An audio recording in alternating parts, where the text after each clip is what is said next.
जय हिंद दोस्तों, कैसे हैं आप सब।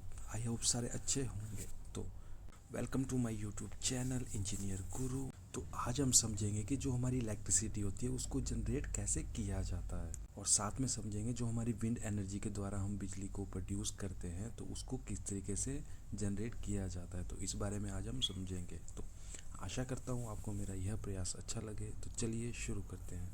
तो सबसे पहले हम समझेंगे आखिर इलेक्ट्रिसिटी को जनरेट कैसे किया जाता है और जनरेट क्यों किया जाता है। तो सबसे पहले हम समझेंगे जनरेट क्यों करते हैं। जो हमारे घरों में मैक्सिमम इक्विपमेंट है वो किससे यूज़ किए जाते हैं, वो यूज़ किए जाते हैं इलेक्ट्रिकल से। मतलब इलेक्ट्रिकल के द्वारा इतना जाल बिछा दिया गया है कि जितनी भी चीज़ें इंसान यूज़ करे वो आपकी इलेक्ट्रिसिटी से ही यूज़ की जाए। तो मतलब हमारी डे टू डे लाइफ के लिए इलेक्ट्रिसिटी बहुत ज़रूरी होती है। तो इसको बनाया इसलिए जाता है कि हमारी जो डे टू डे लाइफ है उसको हम इजी तरीके से चला सकें।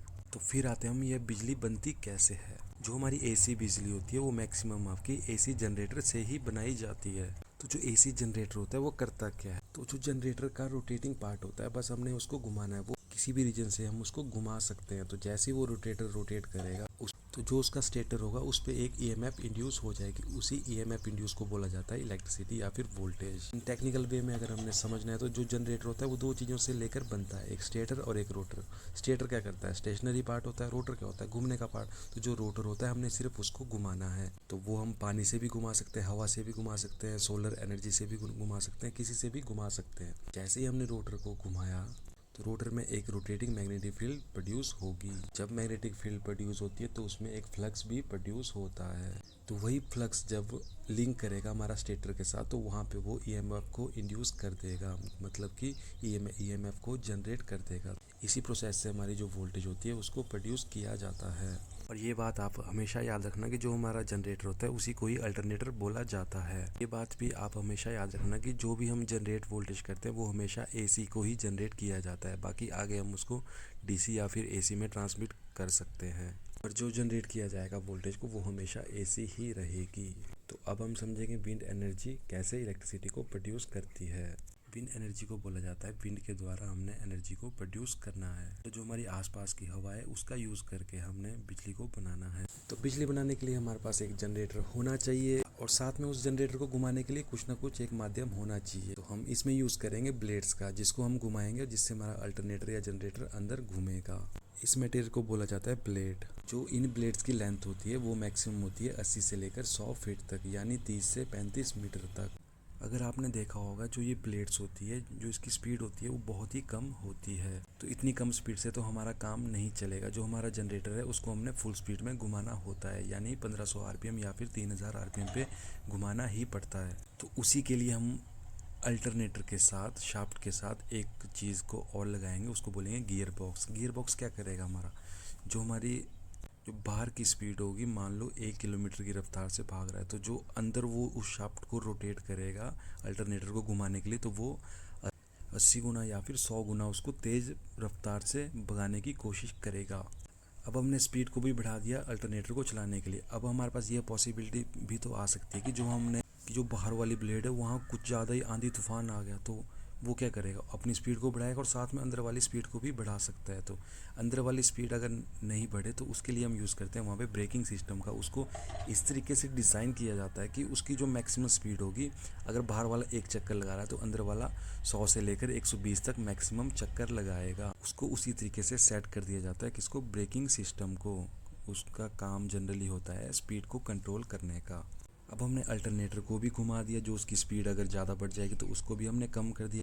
जब हमें इतनी चीज़ों का पता लग गया तो हमें यह भी तो पता होना चाहिए कि उसके अंदर जनरेटर जो यूज़ किया है वो कौन से टाइप का जनरेटर होता है। तो वो होता है हमारा permanent magnetic synchronous generator. Maximum जो जनरेशन के लिए यूज़ किए जाते हैं जनरेटर वो हमारे सिंक्रोनस जनरेटर होते हैं। सिंक्रोनस जनरेटर जो होते हैं उनकी स्पीड क्या होती है, कॉन्स्टेंट रहती है। वो भी ये सारे मैंने जो आपको पार्ट बताया, गियर बॉक्स बताया, ब्रेकिंग सिस्टम बताया, जो आपका जनरेटर बताया, ये साइज़ में बहुत ही बड़े होते हैं। तो इसके लिए जो एरिया रहेगा वो भी बहुत बड़ा होगा। इसी एरिया को नाम दिया गया है नेकल। नेकल के अंदर क्या होता है, ये सारी चीज़ों को इंस्टॉल किया जाता है।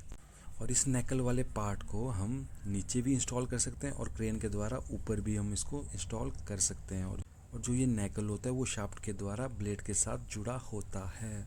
तो जो ब्लेड्स आगे घूम रही है ना, तो उसको एक अलग से नाम दिया जाता है, उसको बोला जाता है रोटर हब। मतलब ये दोनों का मिश्रण है, नैकल और रोटर हब के द्वारा विंड एनर्जी को बनाया जाता है। अब हमने वोल्टेज को तो जनरेट कर दिया, पर जो ब्लेड घूमेगी वो तो आपकी हवा से घूमेगी ना। तो हमें हवा का भी तो पता लगना चाहिए कि आखिर हवा आ कहाँ से रही है, और जिस साइड से हवा आ रही है उस साइड को हम उसका मुंह करके छोड़ देंगे। इसलिए हम एक और इंस्ट्रूमेंट का इसमें यूज़ करते हैं, जो होता है हमारा एनेमोमीटर। आपने सुना होगा, जो एनेमोमीटर होता है वह विंड की डायरेक्शन को पता लगाता है। तो जैसे ही यह विंड की डायरेक्शन को पता लगाएगा, तो ये इस पूरे पार्ट को, नैकल और रोटर हब को, दोनों की पोजीशन को उस साइड कर देगा जहाँ से हवा आ रही है। दोनों पार्ट हमने घुमाया ना, नैकल और रोटर हब, तो इसको एक अलग से नाम दिया जाता है, इसको नाम दिया जाता है यॉ। जहाँ से विंड आ रही है, जहाँ से हवा आ रही है, अगर वो उसने यॉ को उस डायरेक्शन पे चेंज कर दिया जहाँ से हवा इन हो रही है, ये इसने डायरेक्शन को चेंज किया, उसको बोला जाता है योइंग। योइंग का मतलब होता है जो इस पूरे पार्ट को घुमाना। आईएनजी जहाँ पे भी लग गया तो उसका मतलब होता है कोई काम हो रहा है। यॉ जो होता है वो इन दोनों का मिश्रण है, मतलब कि नैकल और रोटर हब को जोड़ के यॉ बोला जाता है। पर जैसे ही वो ये दोनों चीज़ें घूमेगी तो उसको बोला जाता है यॉइंग। अब हमने पूरी तरीके से वोल्टेज को जनरेट कर दिया है और कोई भी हमें परेशानी नहीं आने वाली है। पर ये जो हमने वोल्टेज को जनरेट किया, ये हमने काफ़ी हाइट पे किया है, तो इसको हमने नीचे सबस्टेशन और ग्रिड तक भी तो पहुंचाना है। तो हम कैसे पहुंचाएंगे? हम एक बड़े टावर का यूज़ करेंगे, टावर की जो लेंथ होती है बहुत ही ज़्यादा बड़ी होती है। कम से कम मान लीजिए 50 से 70 मीटर तक इसकी जो टावर की लेंथ होती है वो रखी जाती है। और ये अंदर से बिल्कुल खोखला होता है। खोखला क्यों रखा जाता है? ताकि जो हमने वोल्टेज को जनरेट किया उसको केबल के थ्रू हम नीचे ग्राउंड में पहुँचा सकें। अगर ग्राउंड में हमने वोल्टेज को कम या ज़्यादा करना है तो हम यूज़ करेंगे ट्रांसफार्मर का। तो ऐसे जो हम इक्विपमेंट लगाएंगे वो एक तो लगाएंगे नहीं, हम बहुत सारे इक्विपमेंट लगाएंगे। फिर उनको आपस में कनेक्टेड करके पावर लाइन के थ्रू नीचे ट्रांसफार्मर के द्वारा आगे पावर सब स्टेशन पे भेज दिया जाता है, और वहाँ से क्या होता है, बिजली को डिस्ट्रीब्यूट कर दिया जाता है। इसका जो सबसे मेन डिसएडवांटेज होता है वो होता है कि इसकी जो इनिशियल कॉस्ट है वो बहुत ही हाई रहती है, और इसको लगाने के लिए हमें ऐसी लोकेशन को चूज़ करना पड़ेगा जहाँ पे हवा बहुत ज़्यादा चलती हो। प्लेन इलाकों में इसका यूज़ नहीं कर सकते हैं। और इसका सबसे बड़ा फ़ायदा यह है कि इसमें वन टाइम इन्वेस्टमेंट की जाती है और इसकी मेंटेनेंस जो होती है बहुत ही कम होती है, तभी इसको बोला जाता है इको फ्रेंडली। तो होप आपको यह मेरी वीडियो कुछ इन्फॉर्मेटिव लगी होगी। इन्फॉर्मेटिव लगी है तो प्लीज़ वीडियो को लाइक कर दीजिए। मिलते हैं नेक्स्ट वीडियो में कुछ नए इन्फॉर्मेटिव टॉपिक के साथ। तब तक के लिए बाय बाय, टेक केयर, जय हिंद।